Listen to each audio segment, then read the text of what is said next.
Hola chicas y chicos, ¿cómo están? Bienvenidos a un nuevo tema para cuarto de secundaria.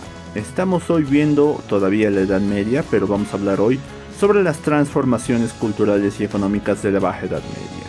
Así que bueno, listos que comenzamos.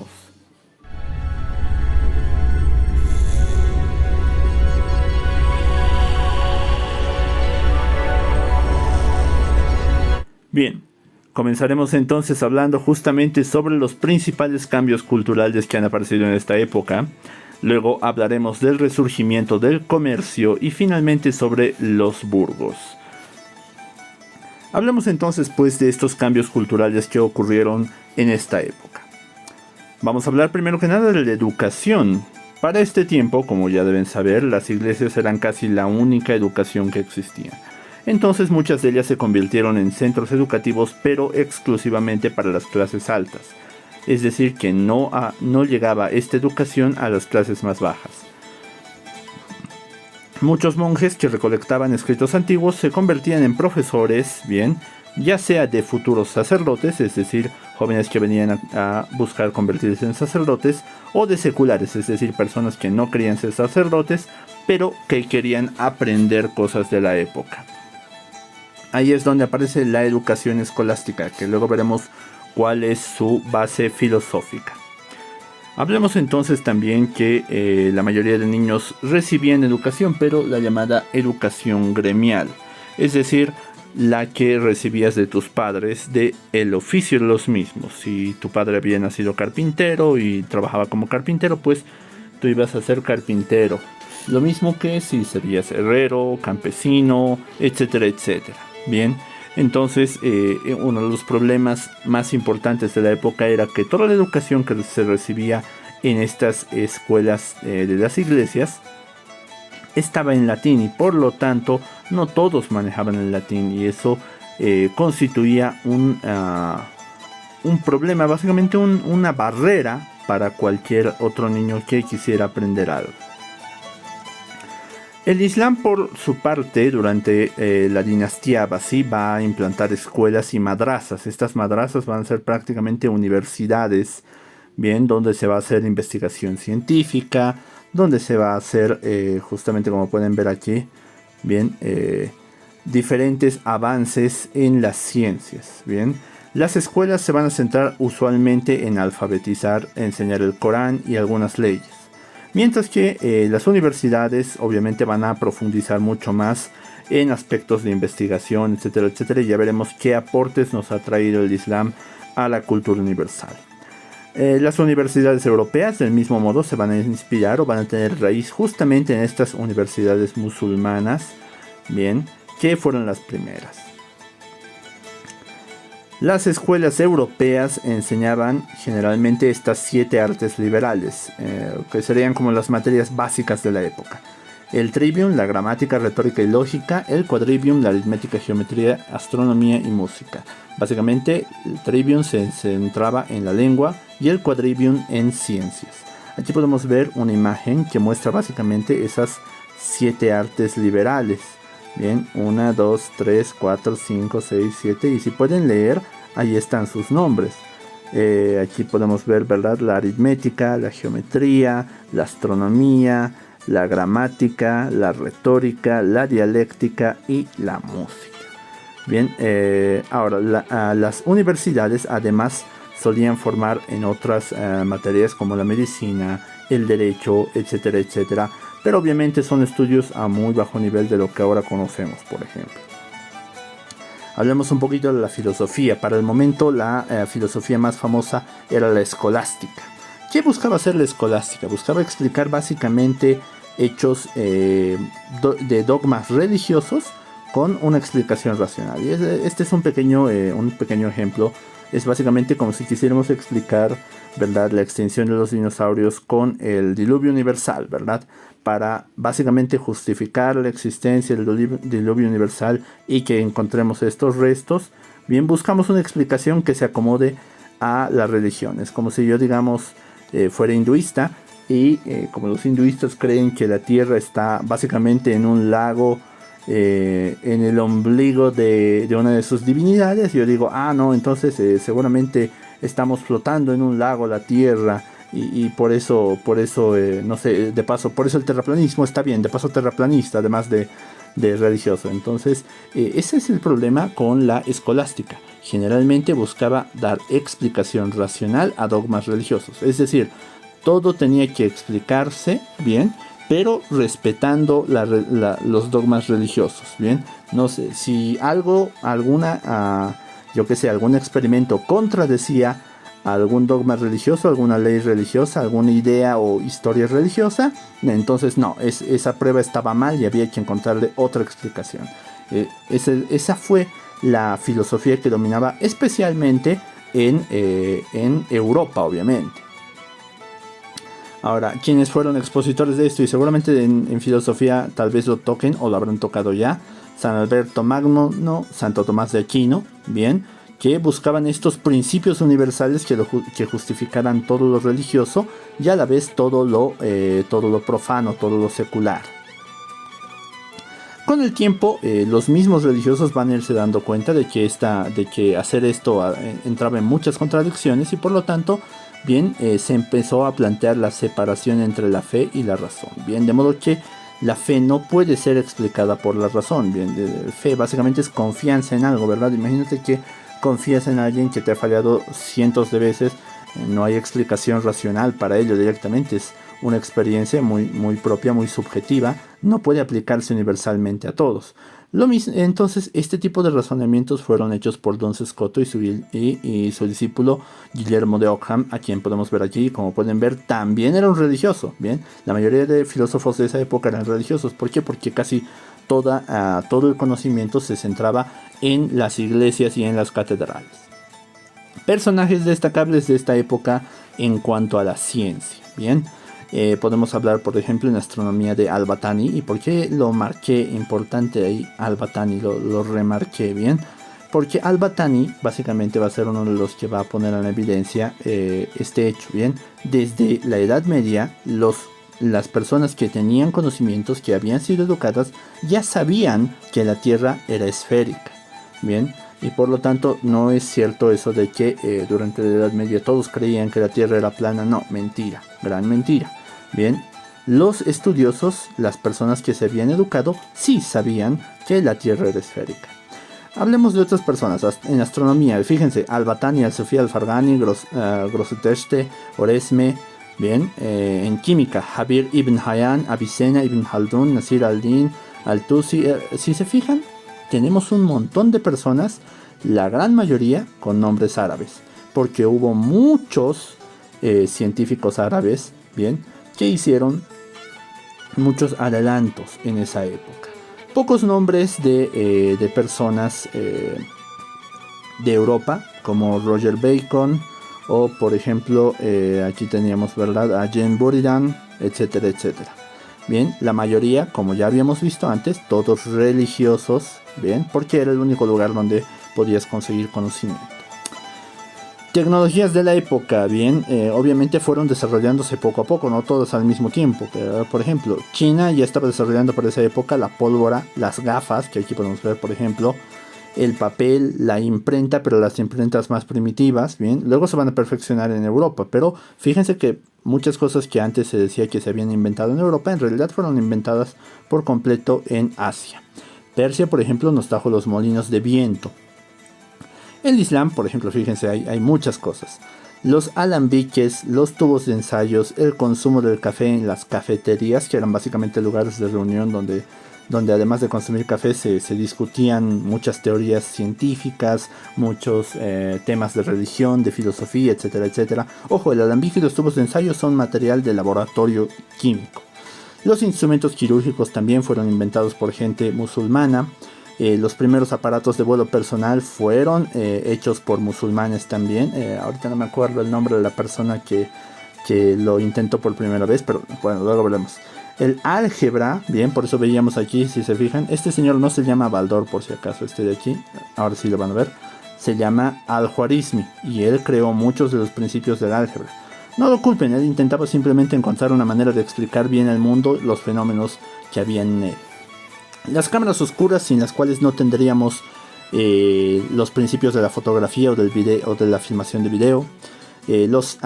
Escribí mal, cepillos dentales, bien. Los hospitales como los conocemos con sus salas, etcétera, etcétera. También los antecesores del violín. Si te gusta la música con violín, tienes que agradecerle a los musulmanes. El cigüeñal, ese aparato tan útil que se puede usar dentro de los autos o para levantar los autos a modo de gato mecánico, pero es un cigüeñal, bien.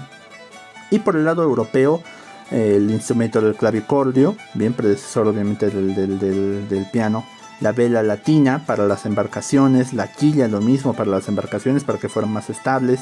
Los relojes mecánicos, las ventanas de cristal y la forja de placas grandes de metal. Me olvidé poner ahí forja de placas grandes de metal porque ya les decía, antes no se utilizaban lo que eran armaduras de cuerpo completo, sino cotas de malla. Con la forja de placas grandes se pudo conseguir las armaduras de cuerpo completo. En esta época el latín y el griego van a ser obviamente los lenguajes más usados. Sin embargo, en este mapa podemos ver que, si bien en las obras literarias el latín y el griego van a ser muy importantes, bien, tanto para el conocimiento como para el entretenimiento, las lenguas romances van a ser mucho más importantes a nivel cotidiano. Bien, y aquí podemos ver un pequeño mapita de las lenguas, por ejemplo, el francés, el italiano, el rumano, el español, el portugués, el extremeño, etcétera, etcétera. Todos ellos descendientes de la mezcla del latín y de los idiomas germanos. En este tiempo se van a desarrollar los poemas épicos, las novelas satíricas, se va a usar la rima, la poesía lírica, el surgimiento del teatro. Esto obviamente seguro lo van a ver en literatura. Destacan obras como tal vez alguno de ustedes ha leído, les van a hacer leer estas. La Divina Comedia de Dante Alighieri, de la que hay incluso un videojuego, y aquí tenemos una imagen que representa la Divina Comedia. Hay un videojuego que se llama Dante's Inferno, que básicamente se trata de la travesía de un hombre de la Edad Media, de un caballero de la Edad Media, por los 9 infiernos. Así que es excelente tema para un videojuego. También los cuentos de Canterbury, de Geoffrey Chaucer, bien, un importante escritor de la época y poeta. El Cantar de Roldán, un poema francés. El Decamerón de Boccaccio y el Cantar del Mío Cid, una de las obras más importantes de la literatura medieval española. Bien, la mayoría van a tocar ¿qué? Temas obviamente o religiosos o de aventuras y de caballería. Bien, básicamente por eso les decía aquí, bien, los poemas épicos. En el arte, rápidamente vamos a ver dos estilos importantes, el románico y el gótico. Van a dominar tanto en pintura, arquitectura y escultura. Y vamos a ver sus características. La pintura románica, bien, recuerden que son dos, románico y gótico. La románica era anterior y la gótica va a ser posterior. Bien, entonces, el arte, fíjense, la pintura románica, la de acá, bien, no tiene perspectiva, no usa el juego de luces, iluminaciones o de sombras, etcétera, etcétera. No mezcla colores, casi todos los colores, fíjense, son enteros, no hay degradés, nada, Bien, las figuras, fíjense, son rígidas, buscan narrar una historia y generalmente son religiosas en casi todo, buscan tener símbolos, simbología como pueden ver acá, bien, y generalmente se han realizado en frescos, es decir, en la pared directamente, bien.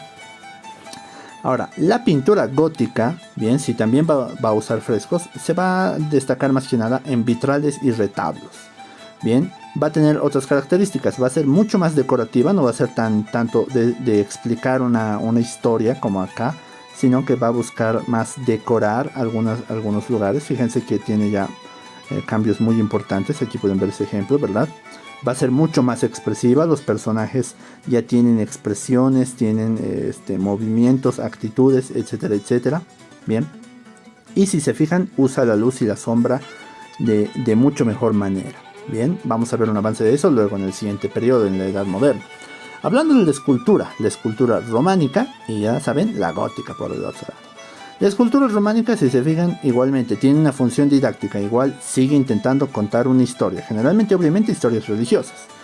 Va a tener muchos simbolismos, bien, van a tener nuevamente sus personajes, fíjense, falta de emociones, está restringida al marco arquitectónico, es decir, que solo va a estar presente, yo que sé, en columnas, en puertas, en paredes, etcétera, etcétera.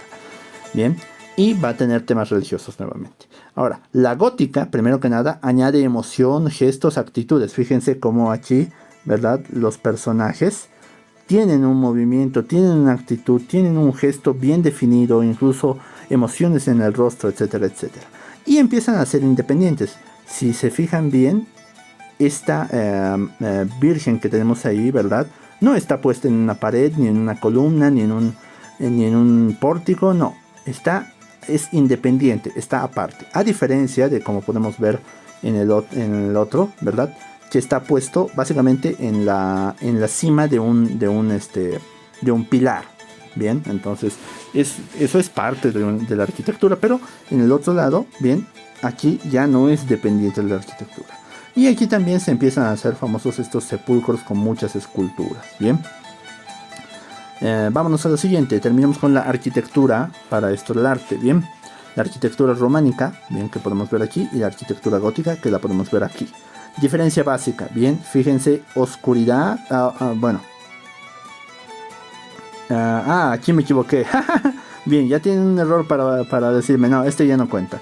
Bien, la luz, que es más del gótico, y la oscuridad, que es del románico. Fíjense, hasta yo cometí el error. Bien, ahora, ¿a qué se debe esas características? Bien, en la románica, si bien estaba más que nada usada en monasterios, en áreas rurales, con esa planta de cruz que antes ya les había mostrado, o basilical, que es básicamente una galería con muchos pilares, bien, y estos arcos de medio punto. Lo importante es que tiene estos muros muy gruesos, bien.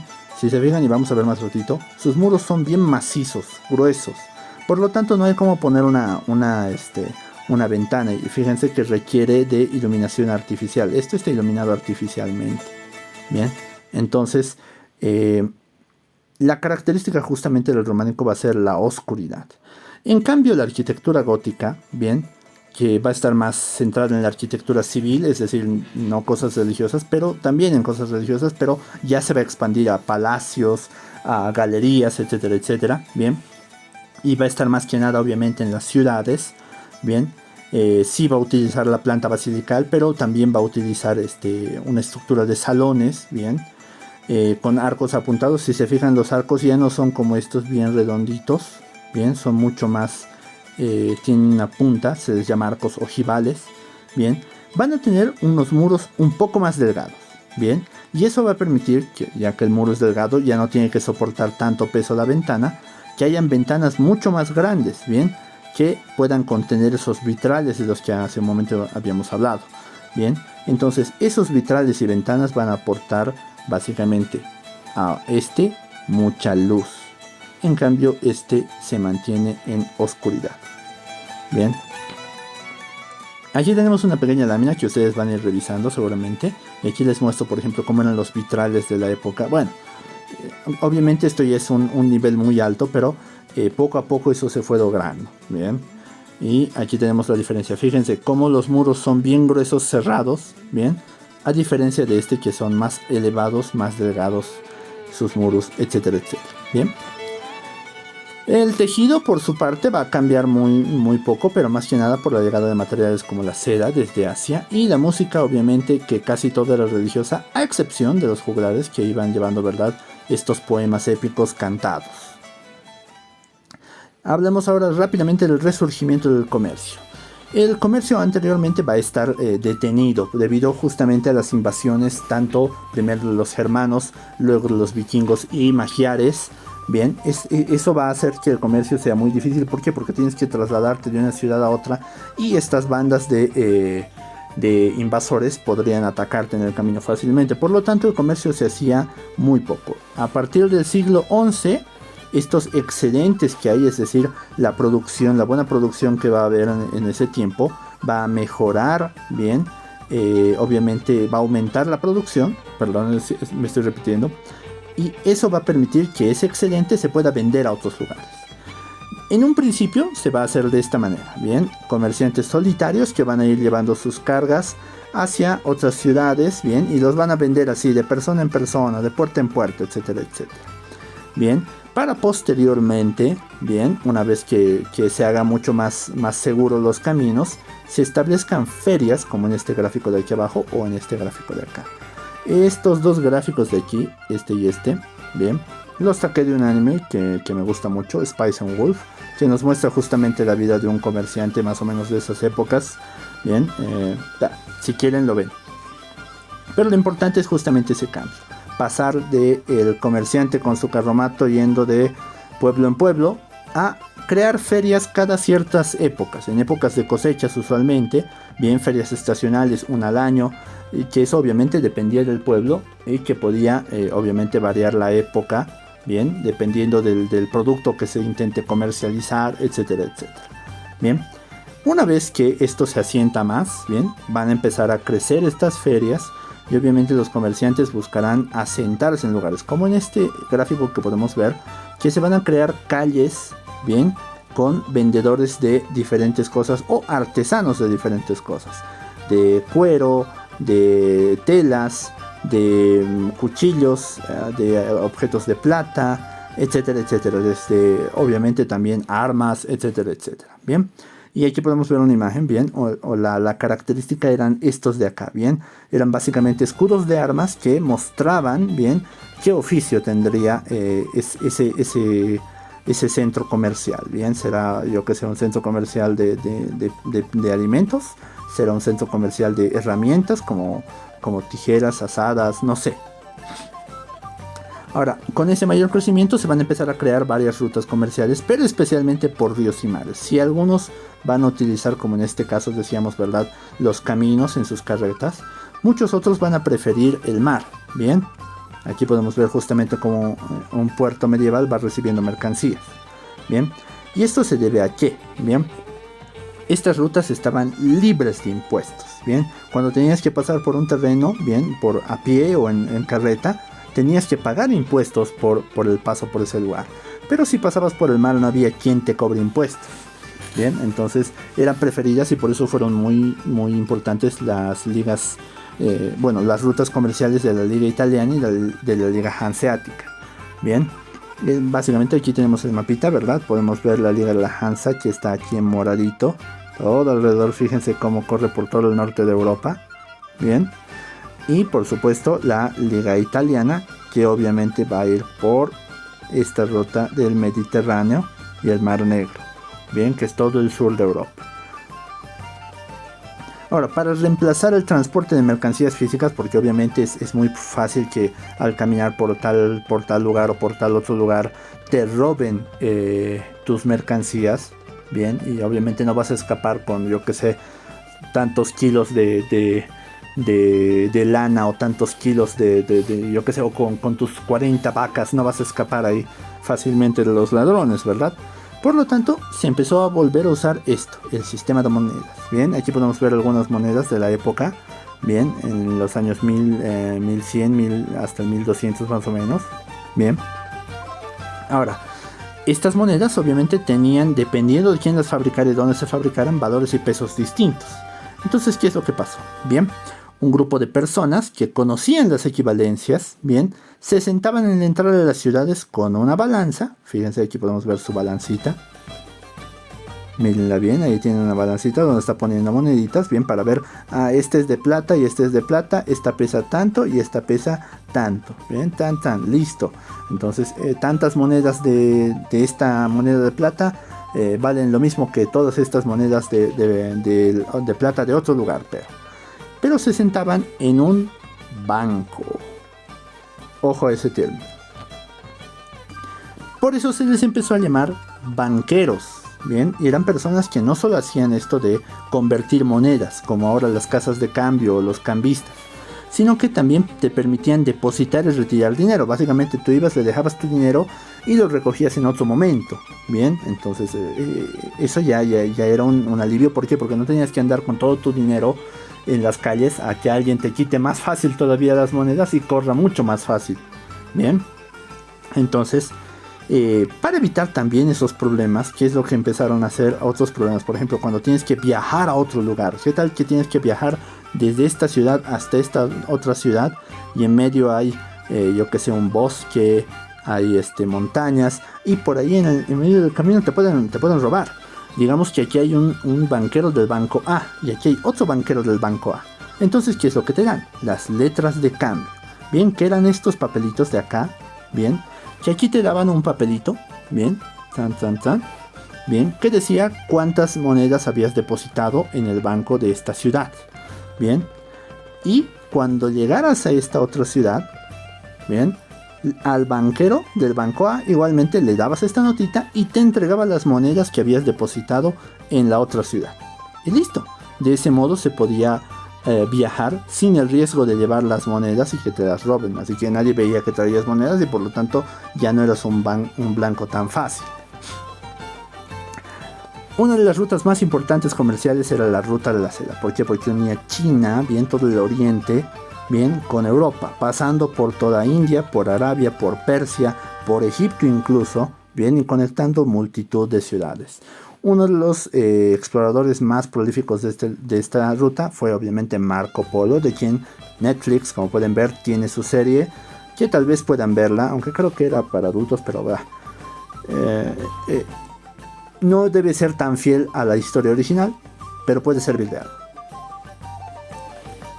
Ahora, con esto las ciudades se van a fortalecer, bien, y va a perder obviamente ahí el control el señor feudal, y quien va a tener más control van a ser las autoridades de la misma ciudad, que suelen ser, bien, los burgueses, y vamos a hablar justamente ahora de eso, los burgos.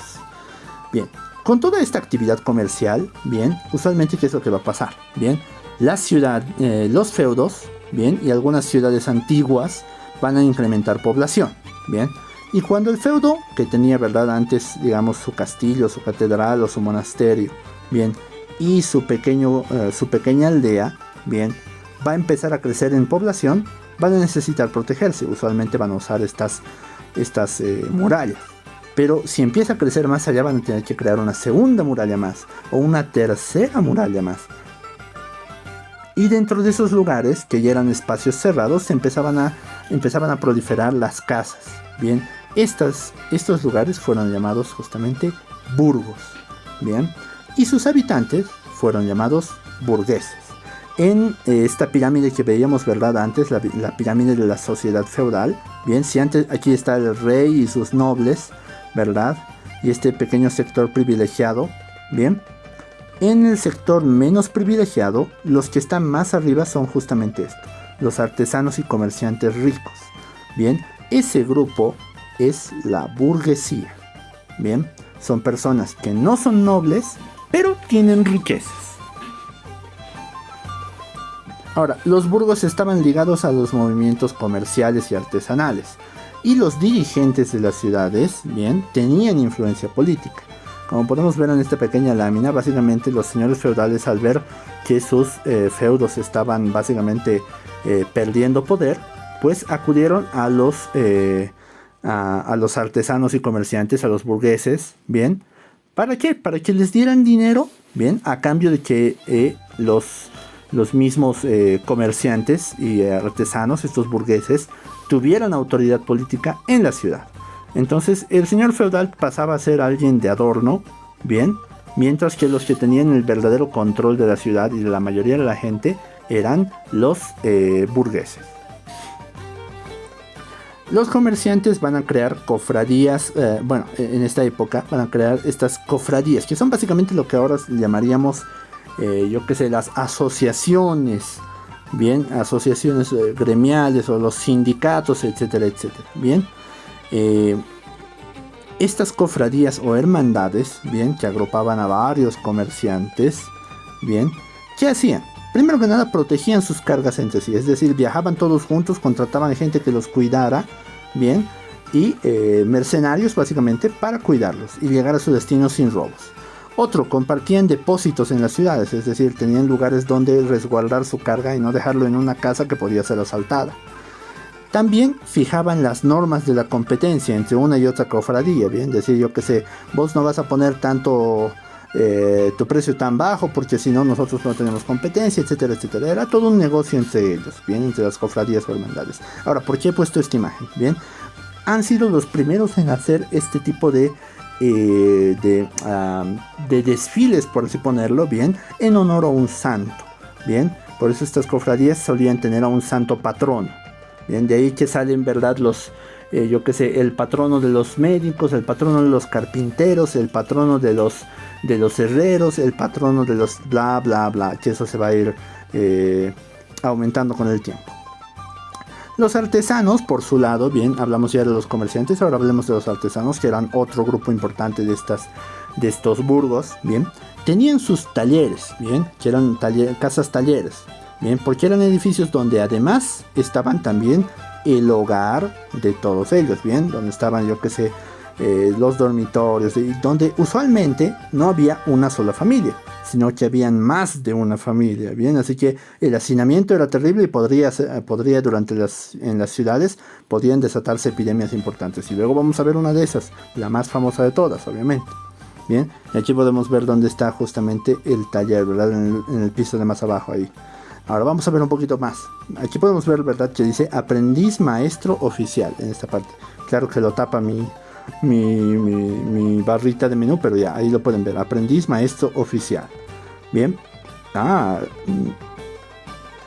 sí. Será para la siguiente. En el taller, bien, había una jerarquía, es decir, que habían personas que estaban por encima de otras. Los aprendices estaban en el final, los jornaleros estaban por encima u oficiales, y los maestros estaban por encima. El aprendiz, como pueden ver aquí, solo aprende y no recibe remuneración. El oficial trabaja y recibe un salario. Y el maestro es el que enseña el oficio y hace contratos y comercializa. Es decir, es básicamente la cabeza de todo un taller.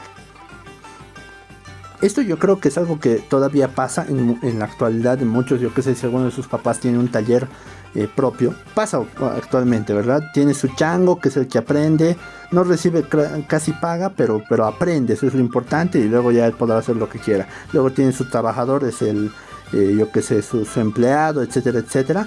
Y yo que sé, el que es el más antiguo, el que es el dueño, ya ese es el maestro, ¿verdad? Por eso también viene el nombre, ¿verdad? Se les dice a muchos maestrito, ¿verdad? Aunque ahora se utiliza más en los choferes, pero sí, eso de maestro venía de estos gremios. Ahora, los maestros de los gremios, bien, todos juntos, digamos, de un mismo gremio, de un mismo ramo, digamos, todos los maestros, a ver, aquí que tenemos, digamos, bien, no tenemos mucha buena, digamos, todos los maestros copistas, digamos, los que hacían libros, etcétera, etcétera. O podemos hablar ya de maestros carpinteros, de todo tipo. Aquí podemos ver varios oficios entre copistas, yo qué sé,